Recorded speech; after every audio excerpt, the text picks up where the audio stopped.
Hi friends, இன்றைக்கி நம்ம என்ன ஷாப்புக்கு வந்திருக்கோம்னு பார்த்தீங்கன்னா, டி நகரில் உஸ்மான் ரோட்டில் இருக்க சுந்தர மெட்டல்ஸ் தான் வந்திருக்கோம். இந்த ஷாப்பில் கிரவுண்ட் ஃப்ளோரில் பார்த்தீங்கன்னா இரும்பு கலெக்ஷன்ஸ் எல்லாமே எக்கச்சக்கமாக வச்சுருக்காங்க. கடாயெலாம் பார்த்தீங்கன்னா சைஸஸ் வாரியாகவே வச்சுருக்காங்க. தோசை சுடுற தவாவே பார்த்தீங்கன்னா சைஸ் வாரியாக வச்சுருக்காங்க. மாடல்ஸுமே நிறையாவே இருக்குது. ஒவ்வொன்றுமே ஒவ்வொரு ப்ரைஸில் இருக்குது. இந்த இரும்போட குவாலிட்டிலாம் பார்த்திங்கன்னா நல்ல வெயிட்டாகவே இருந்தது. நம்மளுக்கு ரொட்டி சுடுற மாதிரி தவாவுமே இரும்பில் இவங்க வச்சுருந்தாங்க. எல்லாம் பார்த்திங்கன்னா பிடி வச்ச மாதிரி தோசை சுடுற தவா தான். தோசை ரொட்டி சுடுற தவாவே பார்த்திங்கன்னா நிறைய மாடல்ஸில் வச்சுருந்தாங்க. இன்னும் இரும்பில் என்னென்ன கலெக்ஷன்ஸ் இருக்கோ அது எல்லாமே இந்த ஸ்டோரில் அவைலபிளாக இருந்தது.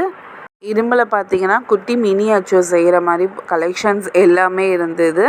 இந்த மாதிரி சின்ன சின்ன க்யூட்டான ப்ராடக்ட் எல்லாமே சுந்தர மெட்டலில் அவைலபிளாக இருக்குது. இது வரைக்கும் இந்த ஷாப்பை யாரும் விசிட் பண்ணலைன்னா கண்டிப்பாக விசிட் பண்ணுங்கள். வீடியோ பிடிச்சிருந்தா லைக் பண்ணிவிடுங்க.